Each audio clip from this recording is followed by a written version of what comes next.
Hello friends, welcome to my YouTube channel BMS Ayurveda. Previous lecture के अंदर हमने विसर्ग संधि के बारे में बात किया था। आज मैं विसर्ग संधि का लास्ट लेक्चर लेकर आया हूँ। इसके अंदर मैं टोटल विसर्ग संधि कंप्लीट कर दूंगा।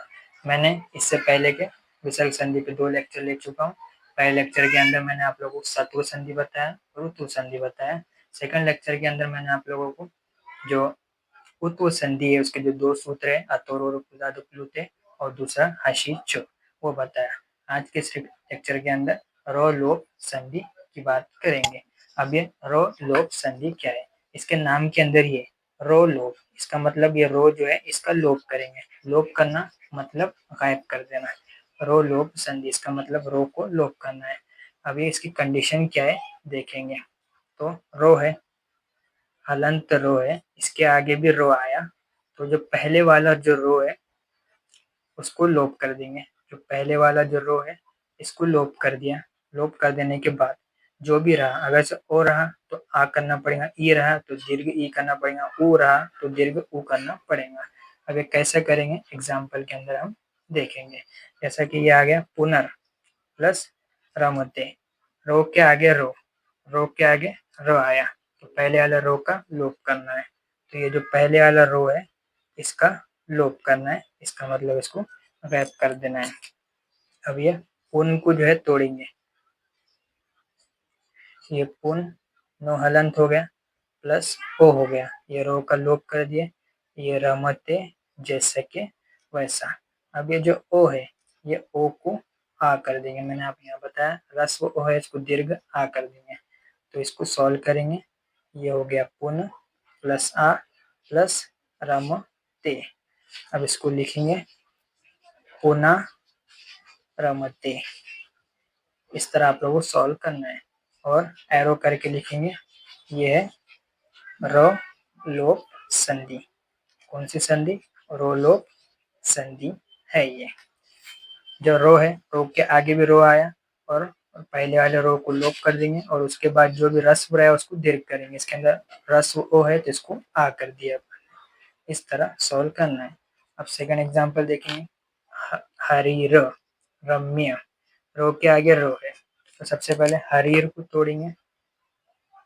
हर प्लस रस्व ई प्लस ये रो है प्लस रम मिया हो, ये तोड़ दिया। अब ये रो के बाद रो है तो पहले वाला रो जो है इसको लोप करेंगे। ये अपन ने लोप कर दिए और उससे पहले जो ई है इसको रस्व ई है इसको दीर्घ ई करना पड़ेगा। तो ये जो हरी जो रस्व ई है ये ह दीर्घ ई करना पड़ेगा। हरी प्लस इसका तो लोप कर दिए। अब ये रम्य जैसा कि वैसा हरि रम्य हो, एरो करके सेम लिखने का रो लोप संधि है। उसके बाद थर्ड एग्जांपल शंभूर, रो के आगे रो है। अब इसको शंभूर को कैसे तोड़ेंगे? ये शम भूर प्लस राजते। अब इसके अंदर जो है शम भ प्लस ये उ प्लस रो प्लस राजते। अभी कंडीशन के अंदर बैठ रह के चेक करेंगे। रो है, रो के आगे दूसरा रो है तो पहले वाले रो को लोप कर देंगे। ये अपन ने इसको लोप कर दिया और उससे पहले जो ऊ है रस्व है इसको दीर्घ ऊ कर दिया। अब इसको कैसे लिखेंगे? ये हो गया शम ऊ, दीर्घ ऊ कर दिया अपने शंभूर रा। ये तो होगा शंभु राजते। किस तरह हुआ? शंभूर प्लस राजते, इसको अपन ने एक्सप्लेन किया। शंभूर प्लस राजते, इसके अंदर अपन ने इसको तोड़ा, शंभ इसके ऊ निकाला और ये रो जैसे कि ऐसा प्लस राजते। ये रो के बाद अगर से रो आया तो पहले वाला रो जो है उसका लोप करना है। ये अपनी कंडीशन के अंदर बैठ रहा। तो ये जो पहले वाला रो है अपन इसका लोप कर दिया और रो से जो पहले है, रो से जो पहले जो भी वर्ण आएंगे उसको दीर्घ करना है। तो ये ऊ ह्रस्व है तो ये ऊ दीर्घ हो गया। फिर आप उसको जोड़ के लिखेंगे शंभु, ये ऊ दीर्घ है तो ये दीर्घ ऊ आया। राजते जैसे कि वैसा। अब आते फोर्थ क्वेश्चन के ऊपर। इसको भी सबसे पहले अपन तोड़कर लिखेंगे। नो प्लस ई, ये नी है, नो प्लस ई प्लस रो प्लस रोग, ये हो गया। ये रो है, रो के बाद रो आया, तो पहले वाला रो का लोप करना है, तो ये लोप को अपन लोप कर देंगे। ये रो को लोप कर दिया, और उससे पहले जो ई है इसको दीर्घ ई करना है, दीर्घ ई कर दिया। अब इसको जोड़ के लिख देंगे, नो प्लस दीर्घ ई नी, और ये जो है इसका तो लोप हो गया, ये लोप हो गया। अब ये रोग जैसे कि वैसा, नी रोग हो, ये क्या है, इसको ब्रैकेट करके लिखने का रो लोप संधि, ये तो हो गया रो लोप संधि। अब इसके बाद कुछ सूत्र है, ये उतने ज़्यादा इम्पोर्टेंट नहीं है, फिर भी एक बार देख लेना। यहाँ पर कंडीशन क्या है, अगर से रो के आगे खर प्रत्यार आया, इसके अंदर शो सो हो भी आएगा। अगर से रो के आगे खर प्रत्यार आया तो ये जो हलंत रो है उसका विसर्ग होगा। जैसे कि एग्जाम्पल के अंदर रामर खादती, ये जो रो है उसके आगे खर प्रत्यार में खो है क्या, ये खो आ गया खर प्रत्यार के अंदर, तो ये जो रो है उसका विसर्ग करना है, ये जो रो है इसका विसर्ग करना है, तो ये इसका आंसर हो जाएगा रामः खादति। इस तरह लिखेंगे, रामः खादति। ये सिंपल है।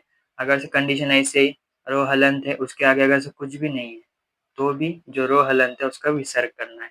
जैसा कि पुनः, इसके आगे कुछ भी नहीं है, रो हलंत के आगे कुछ भी नहीं है, तो ये रो हलंत को हटा के विसर्ग करना है, पुनः। शनैर, तो इसका होगा शनैहि, एकदम सिंपल है। उच्चय, इसका आंसर होगा उच्चैहि, डायरेक्ट विसर्ग करना है। निश्चय, तो इसका होगा डायरेक्ट निश्चैहि। इस तरह आप लोगों को सॉल्व करना है। तो सबसे पहले मैंने आप लोगों को रो लोप संधि बताया, रो लोप संधि के अंदर उसकी कंडीशन बताया। अगर से रो के आगे अगर से रो आ गया तो पहले वाला जो रो है उसको लोप करना है। लोप करने के बाद ये जो रो से पहले जो भी ह्रस्व रहेंगे वर्ण उसको दीर्घ वर्ण करना है। ये रो लोप कंडीशन, ये रो लोप संधि की कंडीशन है, और मैंने आप लोगों को ये सॉल्व करके बताया।